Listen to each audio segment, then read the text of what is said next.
Wars are raging, alliances are shifting. What the hell is America doing in Iran? India could have handled the US Russia China equation much better. We played Trump all wrong.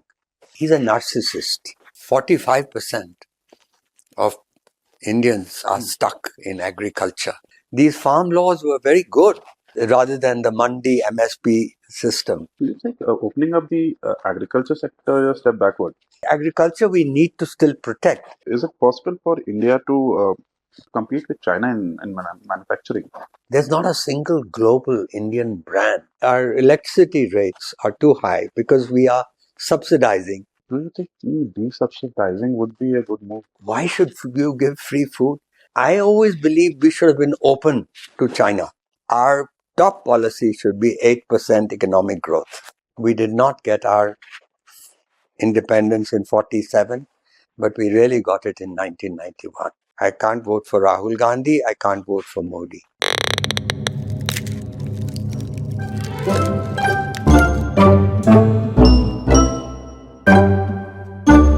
So my guest today is a business leader, a public intellectual, and a renowned author who has written some of the most influential works of recent times, including India Unbound and The Difficulty of Being Good. So those of you who are avid readers already know who am I talking about. It's Mr. Gurcharan Das. So welcome to the show, Mr. Gurcharan Das. Also, sir, since you've been kind enough to agree to participate in the podcast, I've been hoping to draw on your expertise specifically on the Indian economics. And while we sit here in this comfortable room in Nainital, the world outside seems to have entered a turbulent state. Wars are raging, alliances are shifting, and revelations like the Epstein files are shaking belief systems. And there is this school of thought, if I may, that wherein there's a segment of people who believe that this could be the decline of the post-Cold War order. So, do you share that sentiment? Yes, I think definitely that there was a first liberal order in the late 19th century, sponsored by Britain. Yeah. This second liberal order began after Second World War, and it has continued till almost now. And so from mid 2015 or so, that order also is in unraveling, and that was sponsored by America. So it's correct. I mean, people criticize that order, but if you take a perspective on it, think about that the fact that has lifted almost 2 billion people out of poverty in the world. Just between China and India, it's over 1 billion people have been lifted. So you have to recognize the achievement of that order. Yeah. So let's assume the theory is correct, Mr. Das, and there is the rise of a new world order with China at the helm. So, what role do you see India playing in that scenario? Well, I think India's job is first, our priority should be 7.5% to 8% economic growth. And it should be to create an industrial revolution. Yeah. The reality is we have skipped this factory stage. Yeah. We have gone from a green revolution, we've done a very good job there, to an IT revolution. And both of those have done very well for us, and we should be proud of it. Yeah. But the fact is that industrial workers, that is to say manufacturing, employs 11% of the people. And it needs to be 3 times that. 45% of Indians are stuck in agriculture. Right. And agriculture needs only 1/3 of those people. Yes. So that is really our economic challenge for India, to first become prosperous before we start thinking of ourselves as a great power. Yeah. That day will come. but it should be based solidly on lifting our people. We've already, the very poor have declined to almost 4% of our total population. Yeah. See, now it has raised, as I said, 450 million people from India out of poverty. Middle class is about 30%. In China, they've done better. The middle class is over 60%. So if we want to really be a successful society and a great power, we'll have to lift that people who are into the middle class. Where there's a life of ease. They may have climbed out of poverty, but still a lot of anxiety is there. So great power is based on an economic foundation. Yeah. So, Tas, do you think is it possible for India to, realistically speaking, to compete with China in manufacturing? Well, there is, the theory of China plus one. China plus one is because a lot of the multinational companies who went there got a little shaken, worried by what's happening in China. And so they wanted to build an insurance with another country where they could, what was called China plus one idea. And in the example of that is the iPhone. How they were 100% in China. Today is 30% of the world's iPhones are made in India, and soon it will be 50%. Right. So that is still a very viable strategy for us. Right. If I were, when the Prime Minister of Vietnam heard that they had lost the iPhone to India, he flew to Cupertino, California, the headquarters of Apple, met the CEO and persuaded him, look, we've lost the iPhone, but give us the tablet. And he gave good reasons why. And he succeeded. Now, if I were a chief minister of a state, that's what I would do. I would take a delegation of people, persuade them, the big brands, Nike and all, because they are always looking for other supply sources as well. And that's a very important way to create jobs. The reality is India's top problem today, why we have to create an industrial revolution, is jobs. We have to get, and for example, and that 45% that's stuck in agriculture, they can't just move to IT and that stuff. So you have to go to the factory stage, and AI is going to is giving us 10-15 years to do that before everything goes robotic. And so I feel that should be our priority. But, sir, do you think that red tapeism and bureaucracy, these are barriers to this, to our economic growth? Yes, very definitely. India is the most over-regulated country in the world. Fortunately, ever since Mr. Trump came in, there's been a realization that we are also the most protected economy. He called us the king of tariffs. He was right. And so we have begun these pacts that we have done with EU, with UK, with the US, these agreements with the US and other pacts have shown that we have to open up. We can't be a closed economy the way we have. We have to give competition to the Indian companies. There's not a single global Indian brand in a market. And they know the way Sony, Samsung, all these brands are. And what competition will do for us is it's a school to learn and become better.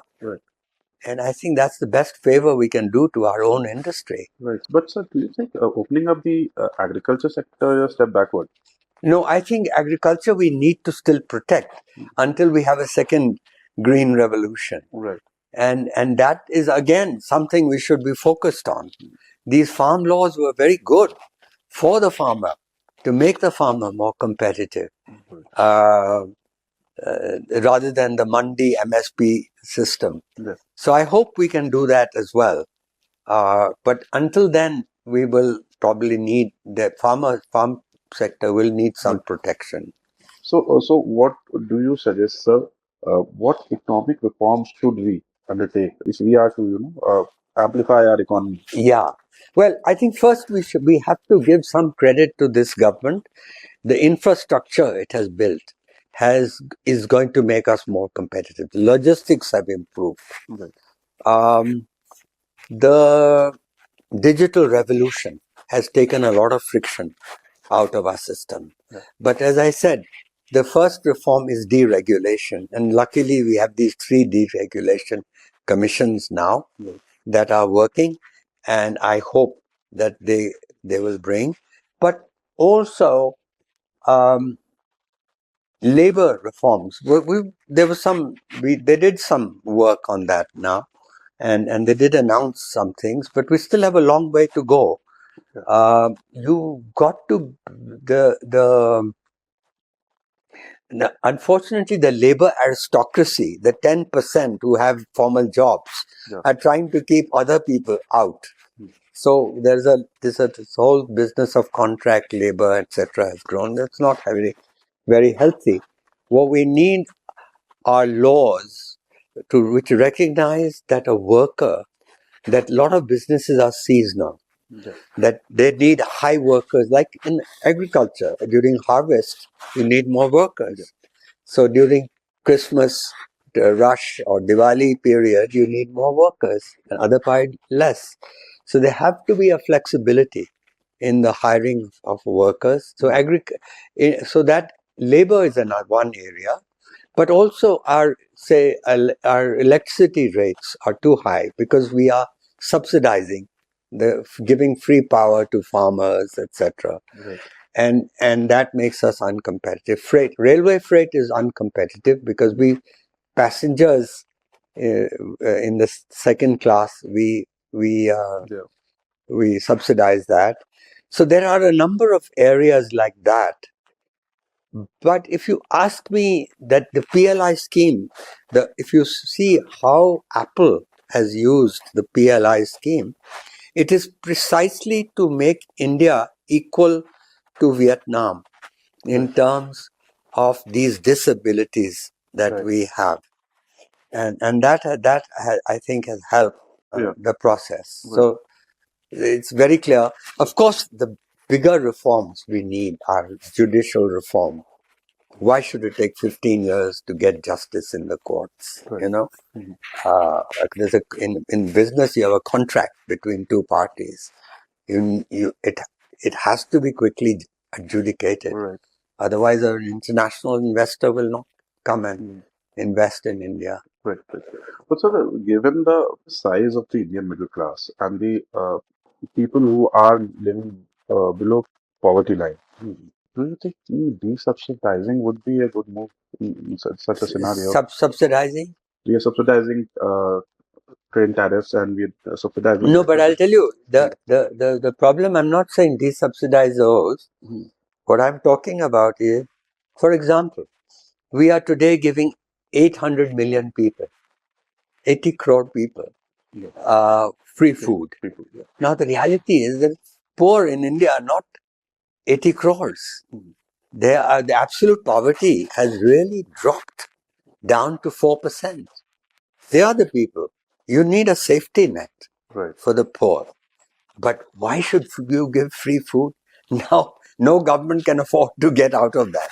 So this culture of freebies is definitely hurts us. And I agree that the ARP model was a good one in electricity. That the first so many units you use, maybe at subsidy low, but then you pay regular rates after that. You pay That would be a way to do it. But I do believe that we have to make our country competitive ultimately for us to join the supply chains. So here's many people believe that India could have handled the US-Russia-China equation much better. What are your views on this? In what way would you say they wanted to hold it? As in, let's take the Russian oil thing, and maybe the Iran-Israel conflict, for that matter. Switching sides has, shaken our credibility to a lot of to a great extent. Well, I don't agree with that. If you ask me, actually, we uh, we played Trump all wrong. Yeah. You know, we should have. This is not exactly the answer to your question, but I think the background is that he's a narcissist. He wanted credit for having stopped the Sindoor war. And we could have still presented our point of view, what happened. But we could have given him credit for showing, the great president of US is interested in peace in South Asia. And isn't that a good thing? Given him credit in rhetorical terms rather than they're calling him a liar that we did. And so we could have avoided this 50% tariff completely. And that was not playing the ball very well, the game. But ultimately, that had brought us to, we've now opening up to China, partly because of his behavior. And we've bought a record amount of Russian oil in the last couple of years. And much against American. Americans are very upset. Europeans are very upset that they stopped and we continued. And so I think we played the game from that perspective reasonably well. In fact, shaken up the Americans a bit. And I would, when it comes to economics, we should always disassociate achieving prosperity with strategic issues. In other words, I think after the Galwan thing, we really closed the door to China, and to our detriment. Because I'll just give you an example in the Apple phone. While it has created, the first 15% that we produced of Apple iPhone, created 2 lakh jobs and 70% women. Plus, these are direct jobs, plus 4 times more indirect jobs. Now, that model, in other words, what the next stage for us is to bring the Chinese component. That's where the jobs really are. And technology is there if we want access to real technology. So I always believe we should have been open to China. Because they had the technology. Yes, we have a big deficit, but let's use their FDI and let them produce here. And now it's a dawning, and the announcements of the last few days, you've seen that this will allow us to do. So my view is that, look, whether it's foreign policy, security policy, political policy, our top policy should be 8% economic growth. If you measure from that point of view, then disassociate all your concerns and try to make as much money out of China, try to get as much technology out of China to our benefit, and not worry. There are certain companies which we should be careful of, but otherwise we should be, give a red carpet for all FDI, and especially Chinese FDI. So that, I guess, should be our stance to the world. I mean, whenever we're judging an action, should we do it or not? Will this bring prosperity? By 2047, if we achieve that, and we can, we need to grow at 7, we've grown at 6.5, 6.4 from 1991 to now, which is amazing for democracy to grow at that annual rate of growth. Now we lift it up to 7.5, and we will be a country which would be from a lower middle class, middle income to a upper middle income country. And that then with our 1.4 billion people would be automatically will give us a place on the high table. Right. And not today having to proclaim that we are a great power. And all that. So moving on, sir, from a foreign policy standpoint, besides seeking Chinese FDI, what else do you think India could do to restore its credibility as a strategic partner? Restore who? China or with the US? and the Russia? Yeah. Well, I think we should be open. I mean, that's why I'm delighted that the agreement we made with the EU. We've really, it's revolutionary how much we have allowed them to bring in at low duties, etc. We've opened up our economy. That should be our stance. That we are now no longer, you use protection and tariffs by economists call it the infant industry argument. After 80 years, we are no longer infants yet. And our guys should compete with these people. That's what make us strong. So that I guess it should be our overall stance, that disconnect economics with politics and with security right now, and deal with Chinese as any other country, as what in terms of the benefits. We desperately need FDI, which has been very low in the last few years. So, it would be very unfair if I do not cue in your work as an author. I specifically have a question about India Unbound. So I feel it is one of the most influential works of Indian economics that to have come out. And could you tell me how did this book happen?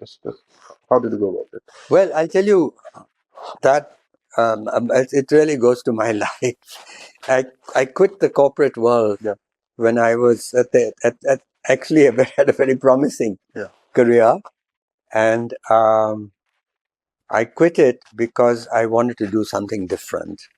It's only so long you can sell Pampers and Vicks and oil over lay and Vicks throat drops and all that. So I came back, and my real concern was at that time, this is soon after 90, I came back in 94. And that time, the reforms were in trouble. Narasimha Rao was being attacked by his own party. The left wing of the party said that reforms were sold out. And so this was the time he was opening up the Indian market. Right? He had opened, the Indian market was opening up, and there was a fear that because of the left wing of the Congress party, and Congress party anyway is a left of center party, that the reforms might get reversed, which for me would be tragic, because I believe we did not get our independence in 47, but we really got it in 1991. And so, and to think all the numbers I gave you about the rise of people, about poverty, it all took place after 91, not in that period before. So I came back, I started writing. I'd already been a weekend writer. I'd written plays, I'd written a novel. And so I'd honed my writing skills. And so I had a job to do. And so my job, in fact, I went to visit Manmohan Singh, and I said, why aren't you selling the reforms? Margaret Thatcher said that she spent 80% of her time selling the reforms and only 20% doing the reforms. And nobody is selling the reforms. I said, use Montage and use Rakesh Mohan and all these guys, to sell the reforms. Tell people, because it's not, to sell them, you have to sell the market. Yep. It's not easy to understand that millions of people working for their own profit ultimately result in lifting the whole society. Yeah. It's counterintuitive. Right. So it has to be sold. Deng Xiaoping used to sell it every day. And he was a dictator. He didn't have to sell it to anyone. Sure. So I guess what I'm trying to say is that, so Manmohan Singh said, you do it. Right. You write articles Sure. about it. And I said, theek hai. So that's how I started from 95 onwards. And I got a column in the Times of India on every other Sunday. I would write a piece, usually defending the reforms and selling people on what the market is and how it benefits everybody. Yeah. So then Nainan asked me, Nainan Business Standard, a guy, he was then also editor of Business World. He said, why don't you write a piece on how the reforms have changed the life of the country? I went around the country. So they published it as 1 million reformers in Business World.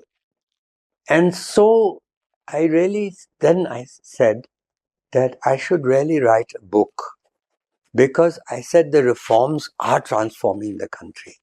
But it's a quiet process, silent process. And there are too many people still accusing, negative about the reforms. And so I wrote India Unbound. It was a period of 3, 4, 5 years. Yeah. While my column was going on, I was traveling around. So it came out in 2000, the book. Yeah. And then the international edition was published by Knopf Random House in New York. And that also did very well. And other countries also published it and so on. But I didn't imagine that it would have an impact. Yeah. And now everybody who sits for the UPSC exam to get into the IAS say they have to read it. So that's how it started.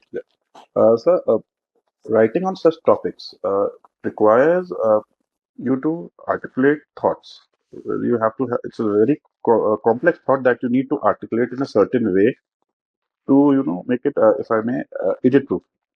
I'm sorry for using that word, but so when you're writing, and they're just trying to get a peek into your writing process here. When you're writing, has that thought already formed in your mind, and you play along with words until you have the final output? Yeah, well, it's an interactive thing. It's not your thoughts also keep improving as you because writing brings clarity. The most important virtue for a non-fiction writer is clarity. As when I talk to young writers, I give them one mantra: be clear, brief, and bold. And so clarity is the top idea. And I'm a rewriter, meaning that if I find a paragraph of mine, I start editing it. Yeah. And so every book of mine goes through many edits, sometimes unconsciously. Right. And so the process of writing itself brings clarity to one's thinking. And I've always believed that less is more. That simplicity, if you can use a smaller word, use a smaller word than the bigger word. Yeah. If you can have a smaller sentence, better to have a smaller sentence than a longer. Yeah. Shorter paragraph than a longer paragraph. Yeah. So that, because I think I'm writing about complex ideas, economic ideas, moral ideas, and I try and avoid all jargon, So it's better to put it in the language of the ordinary person to do so. And that does require rewriting. In fact, my wife sometimes introduces me as a rewriter. She gets very annoyed that I've written the book, So why are you going through it all over again? Right. Wasting my time, wasting her time. Right. So, sir, you have a busy schedule. Like you're traveling, you're discussing, you're getting ideas and getting lectures and all that. And how do you find the time to write? Well, I have a schedule because once I quit the corporate world, where where you had to go to work, I have my study and I have my bedroom, and invariably, I've decided that in the morning I won't let anything else or anybody get on my agenda. Right. So I don't read the newspaper in the morning. Yeah. I don't do email in the morning. I don't do WhatsApp in the Yeah. morning. And even my secretary comes, but I don't interact Yeah.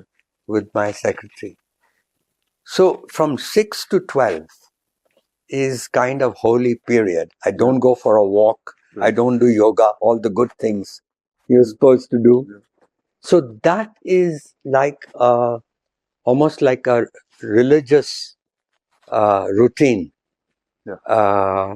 6 to 12. I break for half an hour Yeah. to have breakfast with my wife, but that's about it. Yeah. And I don't try to get, even the reading I might do at that time, if I may be stuck with a sentence and I may ask ChatGPT to explain something to me which I don't understand very clearly. Right. It's related to my work, or reading I may do is related to my work. Okay, moving on. So I have just a couple of questions, and this one is slightly unrelated, but I think I'll ask. So, do you think, since this is the age of social media, do you think it has changed social intellectual discourse? Ah, well, I must confess to you, I'm not a big participant of social media. I mean, occasionally my secretary will put up an article I've written on LinkedIn and Twitter and so on. So I don't spend time on social media. And frankly, my son keeps telling me, you got to do Instagram. Yeah. He says, how can you live in today's world without Instagram? But that's precisely why I get the time to focus. Yeah. Now, to answer your question, sometimes I've seen stuff that somebody will forward to me from Twitter or the social media. So what I'm saying is that social media is a time waster to some extent. You can learn interesting facts, but since I confine myself to what I'm working on, yes, I will. So what my routine I was telling you about, I write at 12, then I go for a swim nearby, right, a couple of kilometers away. And then I have quick lunch with my wife, and then I actually read the papers. I don't read the newspaper in the morning and catch up. And then, of course, you get absorbed. Why? What the hell is America doing in Iran? They have no objective. And so what is it? He's declaring victory every day. So those things, of course, are interesting. And particularly when there are economic policies that interest me particularly, especially. But it's the rest of the stuff is peripheral. There's been a murder in some place, and so you get upset by that. That's why I don't read it in the morning. Because the newspaper can put you on a completely different keel. And then in the evening is my social time, meaning I go for a walk.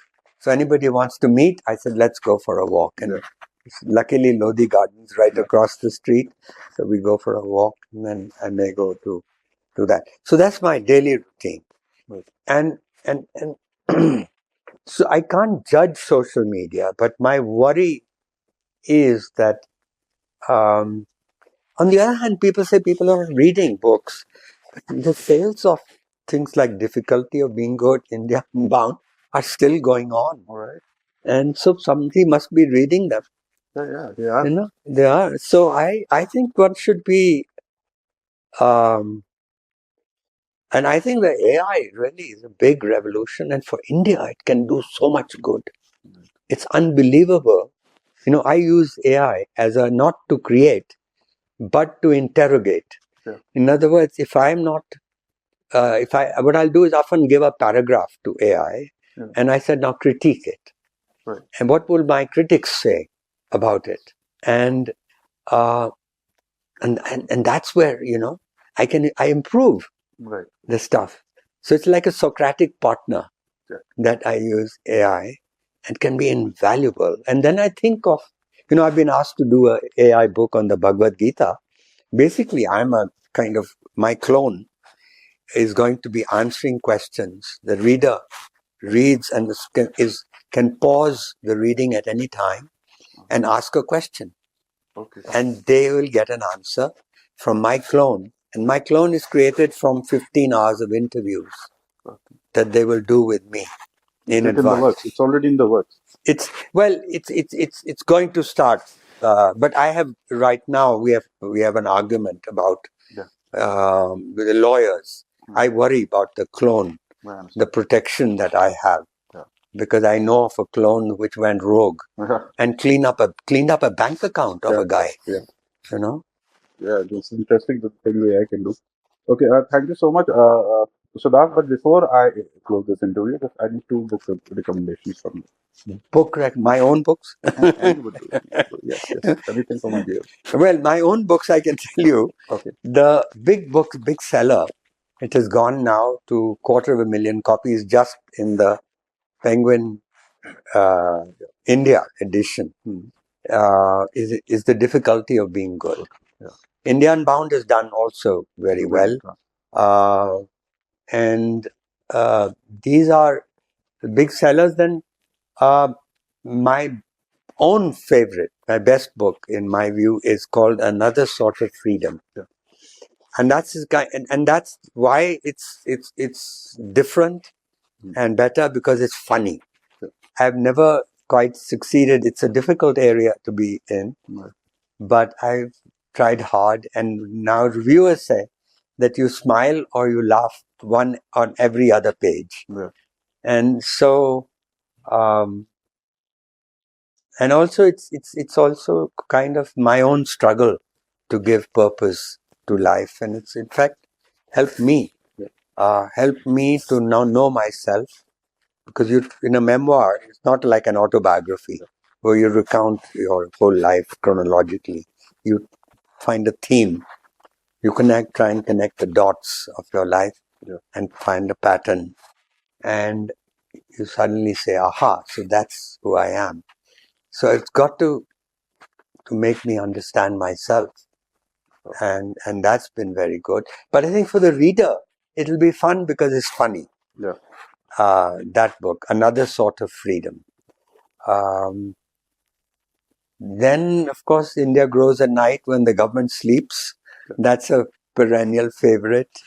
And the latest one was The Dilemma of the Indian Liberal, which came out just before the 24 election, which really told the reader that I can't vote for anybody. I can't vote for Rahul Gandhi. I can't vote for Modi. I can't vote for Modi because he's making our democracy illiberal. And I can't vote for Rahul Gandhi because he doesn't have a clue about what to do about the economy and how we have to create jobs. So that's the dilemma, but it's set in a bigger canvas. And so I've talked to you about my books. Maybe that's not fair. No, sir. Of course, it's fair. I'd urge all my viewers to go and read your books if they already haven't. I've read them. And thank you so much, Mr. Das, for being part of this podcast. And here's a little souvenir from our sponsor. Oh, gosh. Thank you. Thank you so much.